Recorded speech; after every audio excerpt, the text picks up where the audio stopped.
उसके पास ED, CBI, income tax, चंदा मामा, हजारों करोड़ रुपए नरेंद्र मोदी की पार्टी को बॉन्ड्स में दिए गए। तुम लोगों को हम प्रोजेक्ट देंगे, रेवेन्यू शेयर बीजेपी पार्टी को देना पड़ेगा। सीधा जाके कंपनियों से ये हफ्ता लेते हैं। आज यहाँ आकर हम दोनों बहुत खुश हैं। आज राहुल जी की 6,700 किलोमीटर की भारत जोड़ो न्याय यात्रा खत्म हो रही है। इससे पहले 4,000 किलोमीटर की इन्होंने पैदल यात्रा की। ये यात्रा उन्होंने इसलिए की ताकि इस देश की आप असलियत समझें। आज हमारे देश की जो असलियत है उसको समझना बहुत जरूरी है। तो ये पूरी यात्रा जो है ये आपको जागरूक बनाने की यात्रा थी। आज हमारे देश में जनता की जागरूकता पर सबसे बड़ा आक्रमण हो रहा है। आज जितना भी आप होर्डिंग्स पे देखते हो, आप इश्तिहारों पे देखते हो, टीवी पे देखते हो, ये सब आपको सच्चाई नहीं दिखा रहे हैं। तो जब हम सच्चाई को समझने की बात करते हैं, जब हम जागरूकता की बात करते हैं, तो हम ये बात करते हैं कि आपका अपना अनुभव क्या है। आपके जीवन के संघर्ष में पिछले 10 सालों से क्या परिवर्तन आया है? क्या महंगाई कम हुई है? क्या बेरोजगारी कम हुई है? क्या आप समझ रहे हैं कि ये सरकार 2 स्तर पर चल रही है? एक स्तर पर आपको ये दिखाया जा रहा है कि बड़े बड़े इवेंट हो रहे हैं, बड़े बड़े काम हो रहे हैं, और दूसरे स्तर पे इस तरह के निर्णय लिए जा रहे हैं जिससे आपकी कमर तोड़ी जा रही है। चाहे नोटबंदी हो, चाहे जीएसटी हो। आज रास्ते में एक जने आए, उन्होंने हमसे कहा कि उनका पूरा कारोबार जीएसटी की वजह से खत्म हो गया। चाहे बेरोजगारी की बात हो, एक और आए थे हमारे पास, एक लड़का आया, उनका नाम गुलशन था, आज ही इसी यात्रा में। और गुलशन ने हमें बताया कि अग्निवीर की परीक्षा 2 बार उन्होंने क्लियर की है, लेकिन वो जाना नहीं चाहता। वो कह रहा था उलझन में है, जाना नहीं चाहता, क्योंकि 4 साल के लिए उनके पिताजी कहते कि तुम क्या करोगे जाके।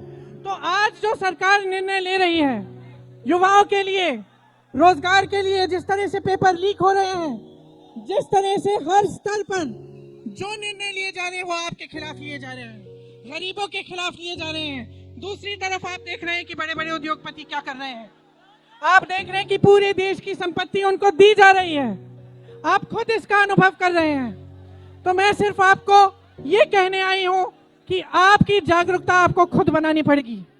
आपको खुद अपने जीवन के अनुभव को देखना पड़ेगा और समझना पड़ेगा, और ये समझना पड़ेगा कि ये सरकार पिछले 10 सालों से जो इस देश में चल रही है वो आपके खिलाफ काम कर रही है, गरीबों के खिलाफ काम कर रही है। इसीलिए जो ये न्याय यात्रा है और जो भारत जोड़ो यात्रा है, ये आपके अधिकारों के पक्ष की यात्रा है। और मैं आप सबको धन्यवाद देना चाहती हूँ कि इतनी बड़ी तादाद में आप यहाँ आए हमारे स्वागत करने के लिए। और राहुल जी का धन्यवाद देना चाहती हूँ कि इतनी मेहनत वो इसलिए कर रहे हैं ताकि आप जागरूक बने, ताकि आप अपने अधिकारों को समझें और आप इस देश को ऐसे लोगों से बचाएं जो इस देश को बर्बाद करने पे तुले हैं। धन्यवाद। अब राहुल जी आपसे 2 शब्द कहेंगे।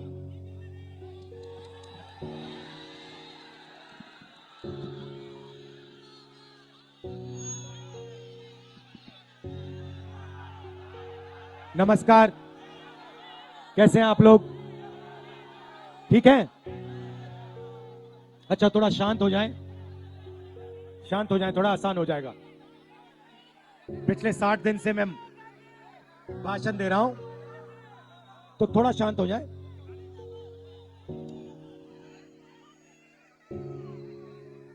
एक साल पहले हमने भारत जोड़ो यात्रा की, कन्याकुमारी से कश्मीर चले, और उसमें हमारी सोच थी कि जो नफरत देश में फैलाई जा रही है उसके खिलाफ कोई ना कोई एक्शन लेना पड़ेगा। और इसीलिए भैया पुलिस वाले धक्का मत दीजिए ना, ये मोदी जी की रैली नहीं है, ये हमारी रैली है। इसमें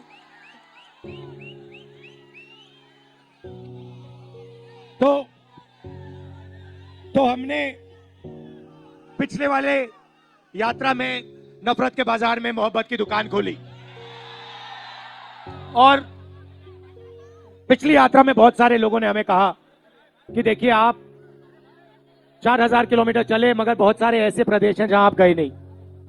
उड़ीसा नहीं गए, झारखंड नहीं गए, छत्तीसगढ़ नहीं गए, बंगाल नहीं गए, असम नहीं गए, बिहार नहीं गए, तो आपको दूसरी यात्रा करनी चाहिए।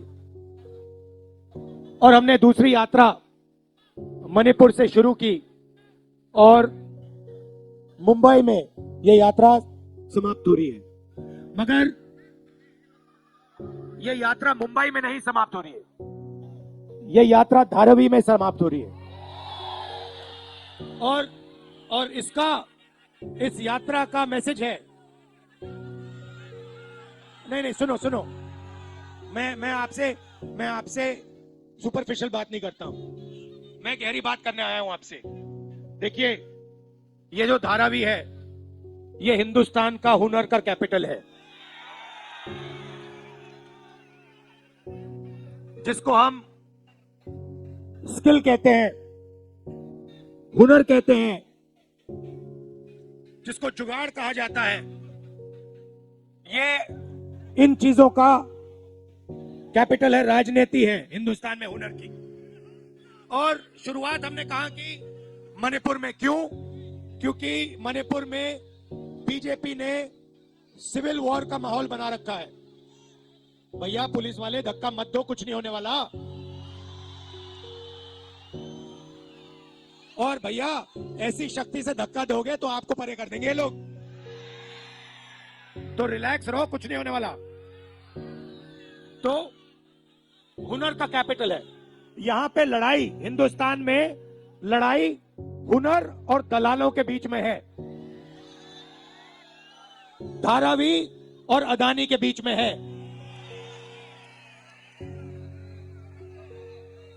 और इसीलिए यात्रा में हमने न्याय शब्द जोड़ दिया। अब पूरे हिंदुस्तान में गरीबों के साथ अन्याय हो रहा है, किसानों के साथ अन्याय हो रहा है, मजदूरों के साथ अन्याय हो रहा है। जहां भी हम देखें वही 2-3 नाम दिखाई देते हैं, अदानी अंबानी, अदानी अंबानी, अदानी अंबानी। ये धारावी जो है ये जमीन आपकी है, आपकी मेहनत की जमीन है। अब ये जमीन वही दलाल लोग आपसे छीनने की कोशिश कर रहे हैं। और अदानी के पीछे देश का प्रधानमंत्री है, अदानी अकेला नहीं खड़ा है, अदानी के पीछे देश का प्रधानमंत्री खड़ा है, देश का प्रधानमंत्री खड़ा है। उसके पास ईडी, सीबीआई, इनकम टैक्स, चंदा मामा, ये उनके पीछे शक्ति खड़ी हुई है। क्या ये इन्फोर्समेंट डायरेक्टरेट नहीं है, ये एक्सटॉर्शन डायरेक्टरेट है। आपने देखा होगा, कल मैंने प्रेस कॉन्फ्रेंस किया, देखा आपने, दुनिया का सबसे बड़ा एक्सटॉर्शन रैकेट हिंदुस्तान की सरकार चला रही है। हजारों करोड़ रुपए नरेंद्र मोदी की पार्टी को बॉन्ड्स में दिए गए। क्यों दिए गए? 3 कारण है, 3 तरीके हैं। सबसे पहला, कंपनी के पास बीजेपी के लोग जाते हैं, इन्फोर्समेंट डायरेक्टरेट की, ईडी की, इनकम टैक्स इंक्वायरी शुरू होती है। उनके महीनों बाद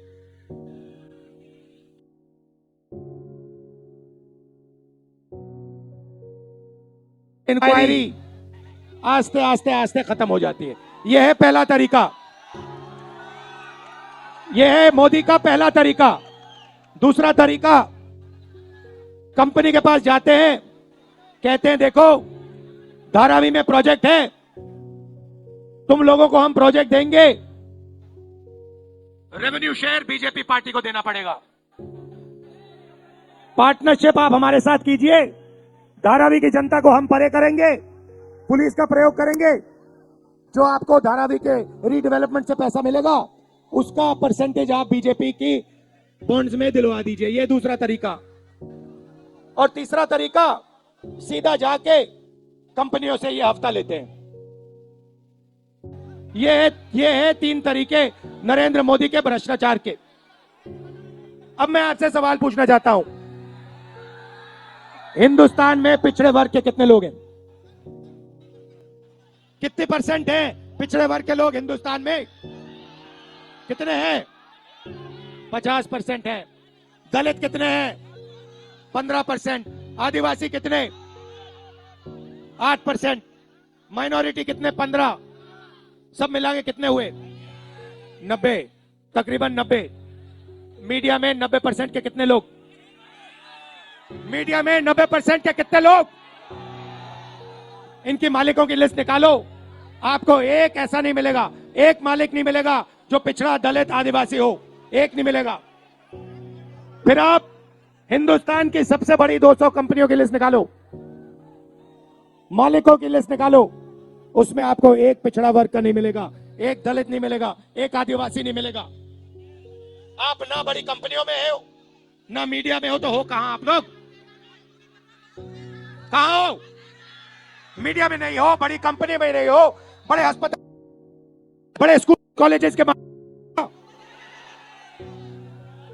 सरकार में भी नहीं हो। हिंदुस्तान की सरकार को 90 लोग चलाते हैं, उसमें से 3 ओबीसी है, 3 दलित है, 1 आदिवासी है। हिंदुस्तान की सरकार 100 रुपए खर्च करती है बजट में, तो 90% को 6 रुपए मिलते हैं। 6 रुपए 90% के अफसर निर्णय लेते हैं।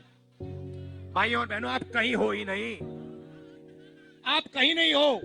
आपको कहा जाता है भारत माता की जय बोलो। भारत माता में 90% आप लोग हो, 90% आप लोग हो, मगर देश की भागीदारी में, देश के धन में आपकी कोई भागीदारी नहीं है। आप मजदूरी करते हो या फिर आप बेरोजगार हो या फिर आप कॉन्ट्रैक्ट लेबर करते हो, मनरेगा का काम करते हो। ये भैया क्या ये? इसको ठीक करो ना, माइक को ठीक करो। हेलो। तो आप लोग कहीं नहीं हो। पहले आपके रास्ते थे, आपका रास्ता सेना में जाने का था, उसको बंद कर दिया, अग्निवीर लागू कर दिया। अब आपको कहते हैं कि 2 तरीके के शहीद होंगे, एक को शहीद का दर्जा मिलेगा, दूसरे को शहीद का दर्जा नहीं मिलेगा। चाइना के सैनिक 5 साल ट्रेनिंग करेंगे, हमारा अग्निवीर 6 महीने ट्रेनिंग करेगा, और जब अग्निवीर शहीद होगा उसे ना पेंशन मिलेगी, ना उसे शहीद का दर्जा मिलेगा। उसे कहा जाएगा आप मर गए मगर आप शहीद नहीं हो। पब्लिक सेक्टर को ये एक के बाद एक बेच रहे हैं। किसके हाथ में दे रहे हैं? उन्हीं अदानी अंबानी के हाथ में दे रहे हैं। हाँ, तो यही बात हो रही है। मैं आपसे सिर्फ ये कह रहा हूं, आप जग जाओ। आपको लूटा जा रहा है, 24 घंटे आपको लूटा जा रहा है और आप देखते जा रहे हो। मैनिफेस्टो में हमने क्रांतिकारी काम करना है। पहला काम जाति जनगणना, इससे सबकी गिनती हो जाएगी, सबको पता लग जाएगा किसकी कितनी आबादी। उसके बाद इकोनॉमिक सर्वे होगा, फाइनेंशियल सर्वे होगा, हिंदुस्तान की सब संस्थाओं का सर्वे होगा, सबको पता लग जाएगा हिंदुस्तान के धन में किसकी कितनी भागीदारी है। दूसरा कदम, 1 लाख रुपए हिंदुस्तान की हर गरीब महिला को हमारी सरकार देने जा रही है। ये 16 लाख करोड़ रुपए इन्होंने 20 लोगों 25 लोगों का कर्जा माफ किया है। ये हर रोज अरबपतियों को धन देते रहते हैं, बांटते रहते हैं। इसीलिए हम हिंदुस्तान की गरीब महिलाओं को 1 लाख रुपया साल का, 8,400 रुपए महीने का देने जा रहे हैं। आखिरी बात मैं आपसे कहना चाहता हूं, देखिए, ये धारावी आपका है, ये आपका है और ये आपका रहना चाहिए। यहां पे आपको आपका जो स्किल है, हुनर है, उसको सपोर्ट करना चाहिए। बैंक के दरवाजे आपके लिए खोलने चाहिए और यहाँ पे इंडिया का मैन्युफैक्चरिंग सेंटर बनना चाहिए। ये है सच्चाई। ये धारावी मेक इन इंडिया है, ये है मेक इन इंडिया असली। और ये सोचते हैं कि देश दलालों से बनता है। देश दलाल नहीं बनाते, देश आप जैसे लोग बनाते हैं। ये मेरा आपके लिए मैसेज है। आपने इतने प्यार से मेरी बात सुनी, दिल से बहुत बहुत धन्यवाद। हाँ, मेहनत आप करते हो और पैसा अदानी ले जाता है।